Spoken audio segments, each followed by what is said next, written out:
these are the next ones that she's holding up to.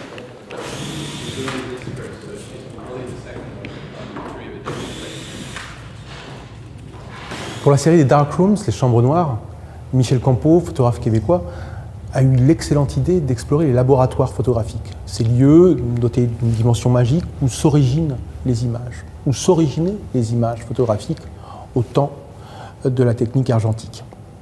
En phase de disparition, au moment où il investit ces lieux-là. Il les explore au Canada, où il vit, en Europe, au Japon, en Afrique, et il y observe toutes sortes d'arrangements, d'aménagements, de bricolage que les photographes ont pu inventer pour aménager leur lieu de travail avec une inventivité impensée.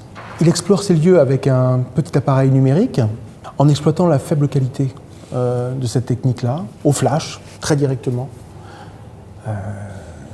comme des preuves de quel crime, en tout cas sans nostalgie. Sans nostalgie, mais avec beaucoup d'humour et avec différents types d'échos selon les images de la série.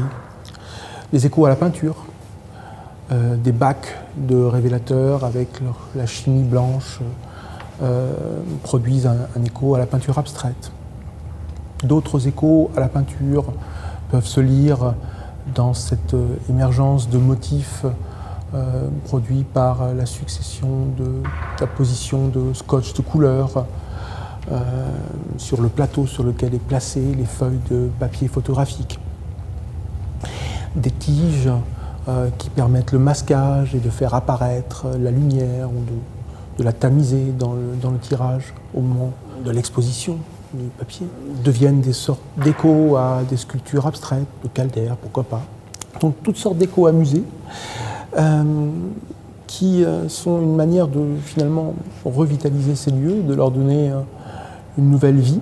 Cette vie, nous dit le photographe, ayant apposé ce message qu'il semble s'adresser à lui-même, message scotché sur la tête d'agrandisseur couleur, cette vie qui est ailleurs, sans doute, en dehors de ces longues heures passées dans l'obscurité, éclairées par la faible lumière inactinique.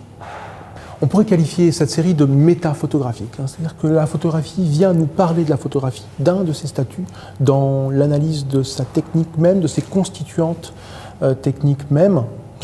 Il ne s'agit pas d'une tautologie, mais plutôt d'une exploration par la technique photographique de son historicité, par un photographe qui lui-même a vécu cette transition, ce renouvellement radical, cette transformation de l'ontologie, de la définition même de la photographie dans le passage de l'argentique au numérique.